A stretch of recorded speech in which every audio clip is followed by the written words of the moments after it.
കൃഷി ഇറക്കാനെത്തി നഞ്ചിയമ്മ. ഉടമസ്ഥാവകാശ തർക്കത്തെ തുടർന്ന് തടഞ്ഞ അധികൃതർ. നമസ്കാരം, കൊട്ടാരക്കര മീഡിയയിലേക്ക് സ്വാഗതം.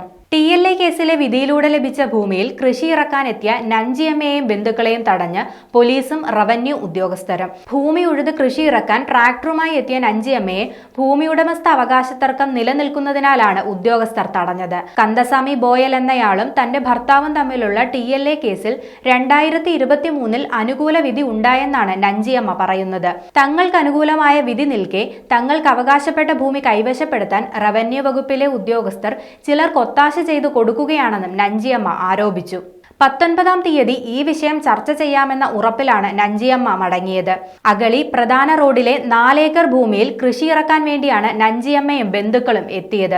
തുടർന്നാണ് അട്ടപ്പാടി ട്രൈബൽ താലൂക്ക് തഹസീൽദാർ PA ഷാനവാസ് ഖാന്റെ നേതൃത്വത്തിൽ റവന്യൂ ഉദ്യോഗസ്ഥരും അഗളി പോലീസും സ്ഥലത്തെത്തി അവരെ തടഞ്ഞത്. TLA കേസുകളും അതിനുള്ള വിധികളും ഉദ്യോഗസ്ഥരും കോടതിയും പരിഗണിക്കുന്നില്ലെന്നും നഞ്ചിയമ്മ പറഞ്ഞു. താൻ ഇനിയും അവിടെ വന്ന് കൃഷി ഇറക്കുമെന്നും തനിക്ക് അവകാശപ്പെട്ട ഭൂമിയാണതെന്നും നഞ്ചിയമ്മ വ്യക്തമാക്കി.